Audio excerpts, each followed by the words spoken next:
If you work with computers, you've likely heard terms like RAM, hard drive, and processor mentioned by tech support or others who are more interested in what goes on inside of a computer's case. If you've always wondered what the various components of your computer are for, but have never really had the time to look into it, then this video is just for you. While each one of these components is complex enough to spend a lifetime learning about, I'm going to give a very broad and general overview. A typical desktop computer comes down to these 7 essential parts: case, power supply, motherboard, CPU, RAM, hard drive, and graphics cards. These are the fundamental parts of any desktop computer. It may seem daunting at first, so let's separate these into 2 categories: simple ones and the more complex ones. For starters, let's look at the case. The case is nothing more than a big hunk of plastic that houses everything else. Some of them have more or less physical space, some of them have different parts where you can put screws in or this or that, but at the end of the day, all the case really does is provide a nice enclosed system for everything else. Next up, we have the power supply. This part of your computer, almost always located on the bottom, is the part that plugs into the wall and provides all of the other parts with the electricity needed to do their thing. You can think of it as an extremely advanced AC adapter. The last of the simple parts to mention is the motherboard. The motherboard is a wide and flat circuit board that all of the other components plug into.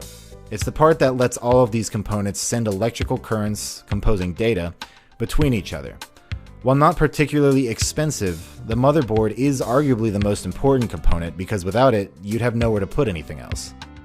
So that's it for the simple components. Now let's move on to the more complex parts, the ones that deal with data.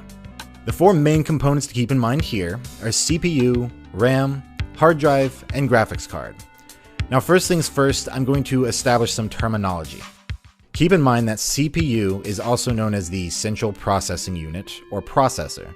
These terms all refer to the same thing. They are completely interchangeable. RAM stands for Random Access Memory and is often referred to as just memory. A hard drive is often referred to as a disk drive or storage. And a graphics card is also known as a GPU or graphics processing unit. For this explanation, I'll be using the terms CPU, RAM, hard drive, and graphics card. So let's start with the CPU.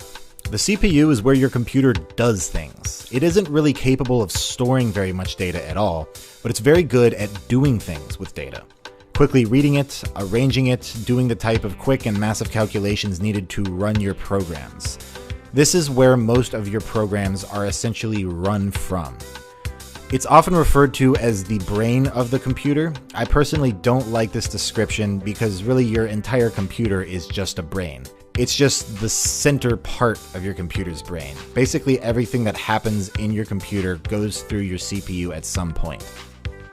Now let's talk about RAM and hard drive at the same time because they have a very unique relationship, which is probably why people often confuse the two. Your hard drive is where all of your data is stored. When your computer tells you you're running low on space, it's because your hard drive is almost full. All of the data that makes up your videos, pictures, documents, project files, or the 3D worlds and models that make up a game are all stored here. While hard drives can store lots of data, they're relatively bad at accessing that data quickly. Everything is accessed through a tiny little wire here, and because most hard drives are made up of spinning disks, your hard drive isn't going to be able to constantly give your CPU the information it needs to run certain programs. That's where RAM comes in. RAM is another form of storage. It stores the exact same kind of data as your hard drive, but RAM sacrifices storage space for nearly instant accessibility. Unlike your hard drive, which sends all of its data through a tiny little thin wire, your RAM is arranged in these long, thin sticks that insert into your motherboard. Think about a storage unit. If you have a massive warehouse with only a thin doorway, it's going to be difficult to get in, find what you need, and get out if it's kind of spread all over the place. You'll have to go through a tiny door. But if you have a long, wide storage shed that's got a big, massive garage composing an entire side of it, you won't be able to store as much, but things are significantly easier to get to. Typically, if your computer has 1,000 gigabytes of storage space in your hard drive, it's likely got about 16 gigabytes worth of RAM. Here's where you put the stuff you own but you aren't currently using, And this smaller one is where you put the stuff that you are using and need to be able to get in and out of quickly. When you run a program or a project file, your CPU identifies what parts of data are needed for that program to run. It pulls them from your hard drive, and then it stores them in your RAM sticks for quick accessibility. This is why when you start a new level of a game, for instance, it has to load. Anytime you see loading, it's loading the data that composes that level from your bulky hard drive into your RAM. From a user's perspective, just follow this rule of thumb. RAM allows you to run intensive programs, while disk space allows you to have more of these programs installed. It also allows you to have more of the data they're referencing, whether it be pictures, videos, or mods. And finally, we get to the graphics card.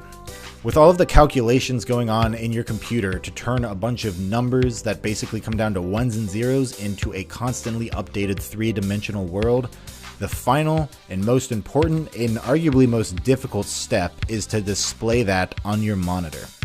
It's possible for your motherboard to do this alone, but it's not going to look good, and it's certainly not going to be able to do much.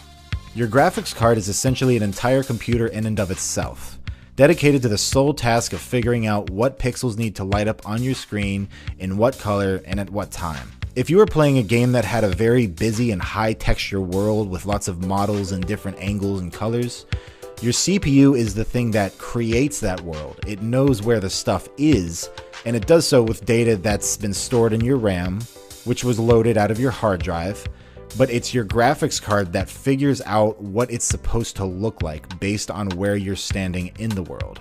Without getting too off topic here, if you're somebody who likes math, I highly recommend you look up fast inverse square root, which is directly related to how three-dimensional worlds calculate perspectives.